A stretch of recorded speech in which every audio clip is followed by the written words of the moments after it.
Bonjour Mathias. Bonjour Bertrand. Vous êtes un des deux fondateurs de Citizen Data qui va traiter les datas issues notamment des vêtements connectés.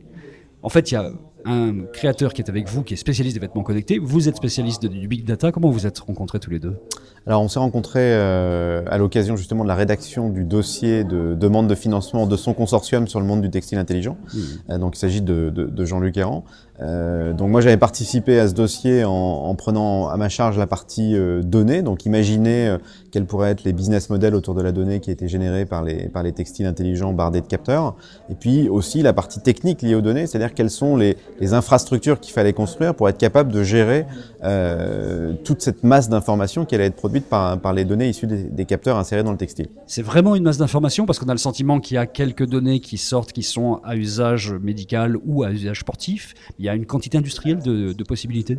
Alors dans le monde du textile intelligent, si on ne prend que ce périmètre-là, c'est déjà beaucoup, puisque si on prend le D-shirt, donc le digital shirt, qui est un vêtement sportif conçu à partir des textiles bardés de capteurs que fait le consortium Smart Sensing, une heure de course va produire 200 000 mesures.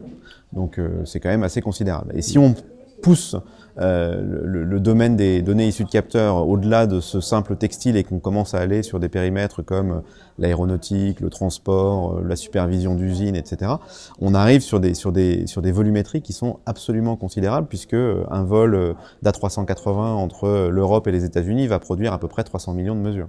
Mais est-ce qu'on peut utiliser aussi d'ailleurs ces vêtements connectés intelligents dans le monde professionnel? En fait, j'imagine qu'il y a tout un monde à ouvrir là, non? Alors il y a tout un monde à ouvrir autour du textile, parce qu'il s'agit bien de textile et pas de vêtements. Le vêtement n'est qu'une déclinaison finalement du textile. Si on regarde autour de soi, il y a généralement énormément d'instanciation du textile, que ce soit dans la moquette, dans l'ameublement, effectivement dans l'habillement, c'est celui auquel on pense immédiatement, mais aussi à des endroits beaucoup plus inattendus, puisque il y a ce qu'on appelle des géotextiles qui sont disséminés dans l'environnement.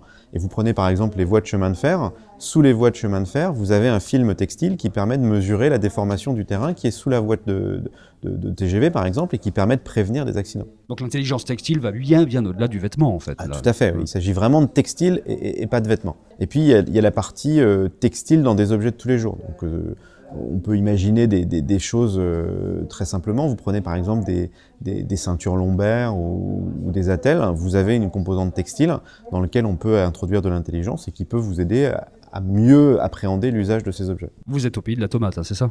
On est dans la capitale européenne de la tomate, oui. Qui s'appelle? Guipava. Ça touche Brest. En fait, c'est là où est l'aéroport de Brest.